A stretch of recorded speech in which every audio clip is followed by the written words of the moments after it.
ప్రతి యువతి, ప్రతి యువకుడు తనలోని అంతర్గత శక్తిని గుర్తించేలా ప్రోత్సహిస్తూ, కెరియర్ పరంగా, క్యారెక్టర్ పరంగా వారి అభివృద్ధికి సహకరిస్తూ, తమ కుటుంబం పట్ల, దేశం పట్ల తమ బాధ్యత నిర్వర్తించేలా దిశానిర్దేశం చేస్తూ, యువత సమగ్ర వికాసానికి కృషి చేస్తున్న వందే మాతరం యూత్ ఫ్రెండ్ ఛానల్కి సబ్స్క్రైబ్ చేయండి. నోటిఫికేషన్ కోసం బెల్ ఐకాన్ని క్లిక్ చేయండి.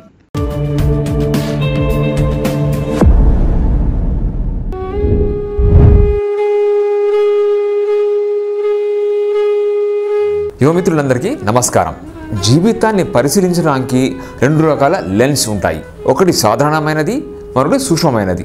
అదేమిటో కొంత పరిశీలిద్దామా?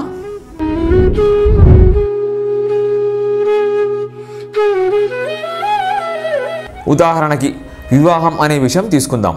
వివాహం ఎందుకు అనే ప్రశ్నకి సాధారణంగా వచ్చే సమాధానం శారీరక అవసరాలకి, మానసిక అవసరాలకి, భావోద్వేగపరమైన అవసరాలకి, సామాజికపరమైన అవసరాలకి అని వస్తుంది. ఇది సామాన్యమైన దృక్పథం. కానీ మనం దీన్ని లోతైన దృక్పథంతో చూసామనుకోండి, అసలు వివాహం ఎందుకు, వివాహ వ్యవస్థ ఎందుకు వచ్చింది, ప్రతి విషయాన్ని లోతుగా పరిశీలించే మన భారతీయ సంస్కృతిలో వివాహం గురించి ఏం చెప్తారు? ఈ విధంగా మనం ఆలోచిస్తే మన సంస్కృతి ప్రకారం ఒక వ్యక్తి జీవితానికి వివాహం ఎంత ముఖ్యమో మనకి అర్థమవుతుంది. అంతేకాక అది సమాజానికి కూడా ఎంత ముఖ్యమో మనకి అర్థమవుతుంది. అసలు మనం పెళ్లి మంత్రాలలో ఉండే అర్థం తెలుసుకుంటే ఆశ్చర్యపోతాం. భార్యాభర్తల సంబంధం ఏ విధంగా ఉండాలి, వారు ఏ విధంగా కలిసి ఉండాలి, వాళ్ళు ఎటువంటి సంతానాన్ని కనాలి, వాళ్ళ కుటుంబం ఏ విధంగా ఉండాలి, కుటుంబం యొక్క ప్రభావం సమాజం మీద ఏ విధంగా ఉంటుంది, ఇవన్నీ కూడా పెళ్లి ప్రక్రియలో భాగాలే. కాబట్టి మన ఋషులు వివాహం అనే వ్యవస్థని మనిషికి ఉండే శారీరక, మానసిక, భావోద్వేగ సంబంధమైన కోణాలే కాక ధర్మపరమైన కోణము, ఆధ్యాత్మిక కోణము, సమాజ కోణము ఇవన్నీ దృష్టిలో పెట్టుకుని ఒక పటిష్టమైన వ్యవస్థ ఏర్పరచాలని మనకి అర్థమవుతుంది. కొంత శ్రద్ధగా పరిశీలించి అవగాహన చేసుకుంటే ఎవరూ కూడా వివాహాన్ని ఆషామాషిగా తీసుకోరు. చిల్లర గొడవలకి, విడాకుల జోలికి అంత తేలికగా వెళ్ళరు. ధర్మ మార్గాన్ని అనుసరిస్తూ, అంటే ఒక ప్రిన్సిపల్డ్ లైఫ్ స్టైల్ పాటిస్తూ సంస్కారవంతమైన సంతానాన్ని కనడం, తద్వారా సమాజానికి మంచి పౌరులను అందించడం, ప్రాపంచిక ఆనందంతో పాటు ఆధ్యాత్మిక ఆనందం కూడా పొందడం మొదలైనవన్నీ కూడా ఈ వైవాహిక జీవితం యొక్క లక్ష్యాలు.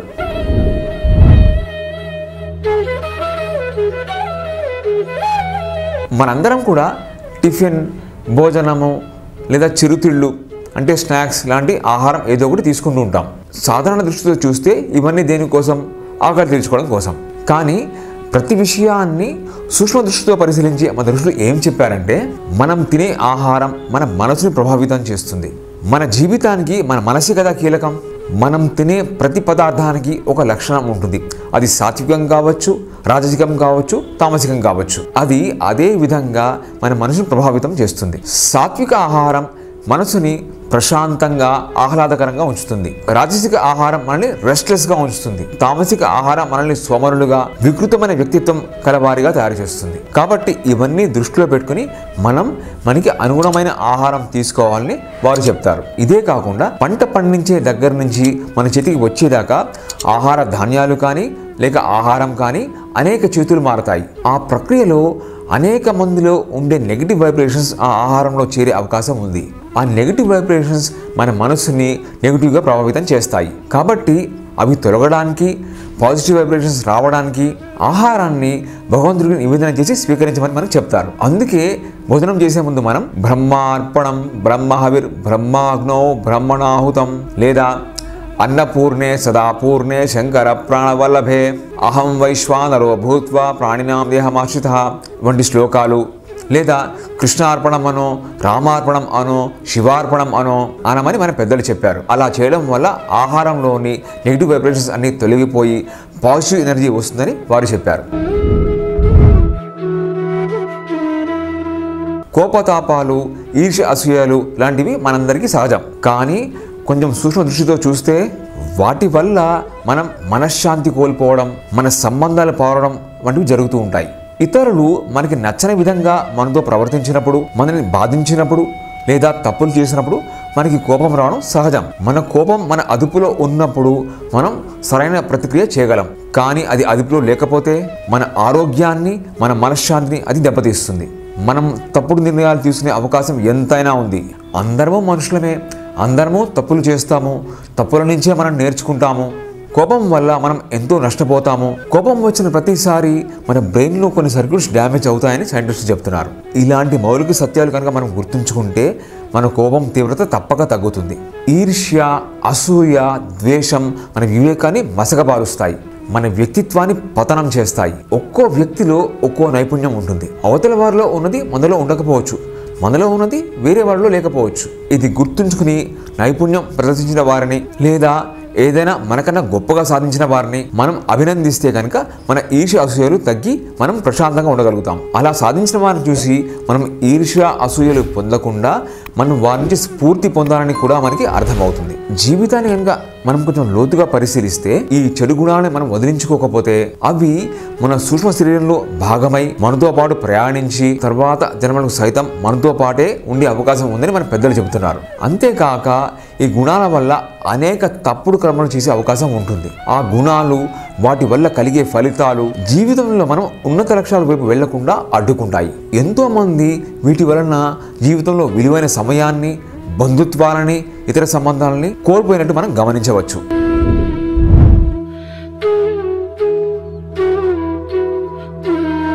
జీవితంలో అనేక అనుకోని సంఘటనలు జరగవచ్చు, ఎన్నో కష్టాలు రావచ్చు. అటువంటప్పుడు నేను ఏ తప్పు చేయకపోయినా నాకు ఎందుకు ఇలా జరుగుతుంది అన్న ఆలోచన రావడం సహజం. విసుగు, బాధ, నిరాశ కలగడం కూడా సహజమే. ప్రతి విషయాన్ని సూక్ష్మ దృష్టి అనే లెన్స్తో చూపించి మనకి వివరించే మన సంస్కృతి ఈ విషయం గురించి ఇచ్చిన వివరణ చూస్తే మనకి జీవితం గురించి ఒక చక్కటి అవగాహన కలుగుతుంది. మన జీవితంలో జరిగే వాటన్నిటికీ అది మంచైనా చెడైనా పూర్తి బాధ్యత మనదే.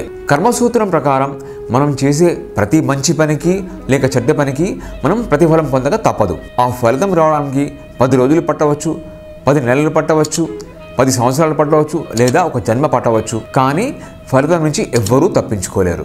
ఇది కర్మసూత్రం. అంటే మనకి జరుగుతున్న వాటన్నిటికీ మనదే పూర్తి బాధ్యత అన్నమాట.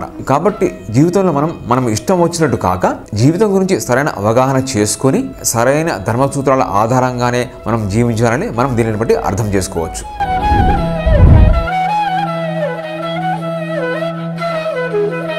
ఉన్నది ఒకటే జీవితం కాబట్టి మనం దాన్ని ఫుల్గా ఎంజాయ్ చేయాలి. ఇది వెస్టర్న్ కాన్సెప్ట్. కానీ జీవితాన్ని సమగ్రంగా, సూక్ష్మంగా పరిశీలించే మన భారతీయ సంస్కృతి జీవితం గురించి ఈ విధంగా చెబుతోంది. భగవంతుడు నీకు ఈ జీవితం ఎందుకు ఇచ్చాడో అది తెలుసుకో. భగవంతుడు మనకి ఈ జీవితం ఎలా గడపాలో మనకి అనేక గ్రంథాల ద్వారా మార్గదర్శనం చేశాడు. కాబట్టి జీవితం గురించి సరిగ్గా తెలుసుకుని జీవితాన్ని గడుపు. జీవితాన్ని వ్యర్థం చేసుకోవద్దు. జీవితం ప్రతిరోజు కర్పూరం కరిగినట్టు కరిగిపోతూ ఉంటుంది, జాగ్రత్త అని హెచ్చరిస్తుంది.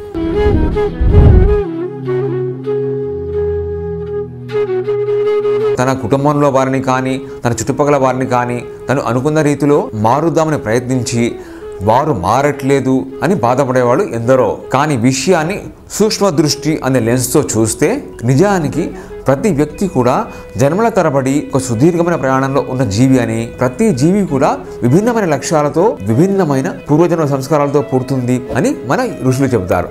మరి విషయం ఇది అయినప్పుడు ఎవరినైనా మార్చడానికి మన ప్రయత్నం ఎంత పరిమితిలో ఉండాలో అంత పరిమితిలోనే ఉంచడం మనకి అవసరం. అవతలి వారి జీవిత ప్రయాణానికి మనం అడ్డు రాకుండా ఉండే విధంగా ప్రవర్తించడం ఎంతో అవసరం. అవునా?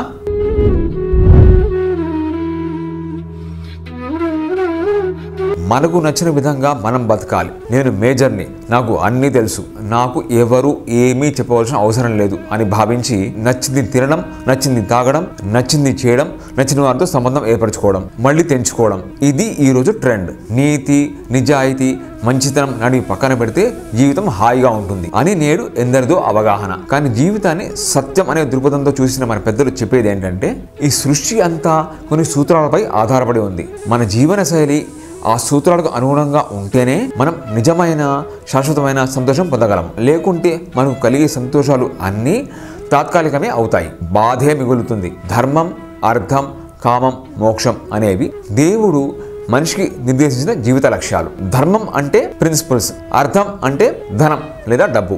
ధర్మం ఆధారంగానే మనం ధనం సంపాదించాలి. ధర్మం ఆధారంగానే మనం మనకుండే రకరకాలైన కోరికలు తీర్చుకోవాలి. అప్పుడు సహజంగానే మోక్షం అంటే లిబరేషన్ లేదా సెల్ఫ్ రియలైజేషన్ అనేవి వస్తాయని మన శాస్త్రాలు చెబుతున్నాయి. మనకి పరిపూర్ణమైన ఆనందం అప్పుడే కలుగుతుంది. సరైన అవగాహన లేకుండా మనకి నచ్చినట్టు అడ్డదిడ్డంగా జీవితం గడిపితే టెంపరీగా బాగున్నట్టు అనిపించినా మనకి చివరికి మిగిలేది దుఃఖమే, జీవితం వ్యర్థమే.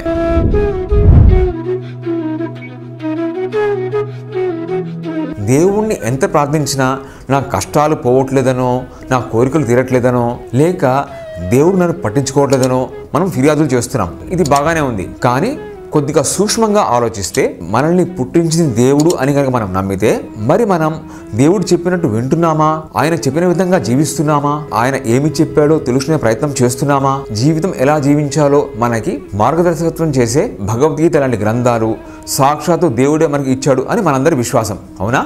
మరి మనం అటువంటివి చదివి తెలుసుకుని వాటి ఆధారంగా జీవించే ప్రయత్నం చేస్తున్నామా, లేకుంటే మన ఫిర్యాదులకు అర్థమేముంది?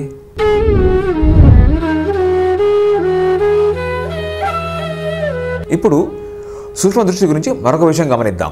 ఆరోగ్యంగా ఎందుకు ఉండాలి అనే ప్రశ్నకి సాధారణంగా వచ్చే సమాధానం శరీరం ఆరోగ్యంగా ఉంటేనే మనసు కూడా ఆరోగ్యంగా ఉంటుంది. ఆ రెండు ఉంటేనే మన జీవితంలో ఏదైనా సాధించవచ్చు, ప్రశాంతంగా జీవించవచ్చు, అంతే కదా?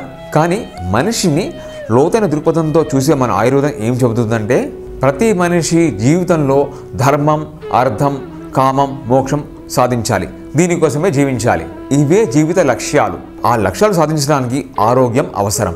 ఆ ఆరోగ్యం మీకు ఇవ్వడం కోసమే ఈ ఆయుర్వేదం అని చెబుతుంది. దీన్ని బట్టి మనం మన ఆయుర్వేదానికి ఈ మోడర్న్ మెడిసిన్ సిస్టమ్కి ఎంత తేడా ఉందో మనం అర్థం చేసుకోవచ్చు.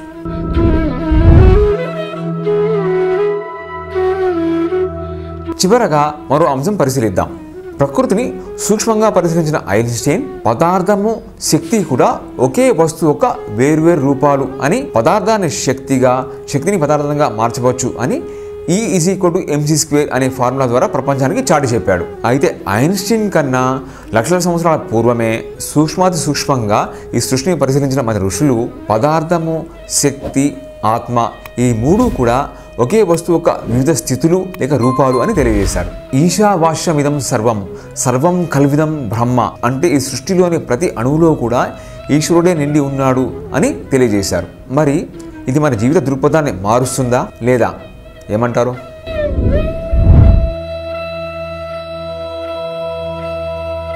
మనందరికీ గుర్తు ఉండి ఉంటుంది, సచిన్ టెండూల్కర్ రిటైర్ అయిన రోజున గ్రౌండ్ నుంచి బయటకు వస్తూ అక్కడ పిచ్కి నమస్కారం చేసి బయటకు వచ్చాడు. ఎందుకంటే అతను ఆ క్రికెట్ ఆటలో, వృత్తిలో దైవాన్ని చూశాడు.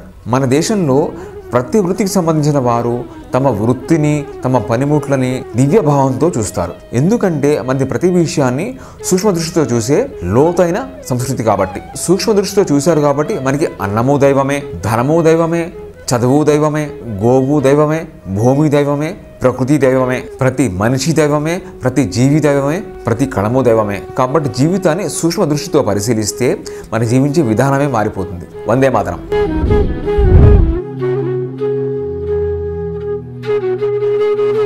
మీకు నచ్చినట్లయితే ఈ వీడియోని లైక్ చేయండి, షేర్ చేయండి, కామెంట్ల ద్వారా మీ అమూల్యమైన అభిప్రాయాన్ని తెలియజేయండి.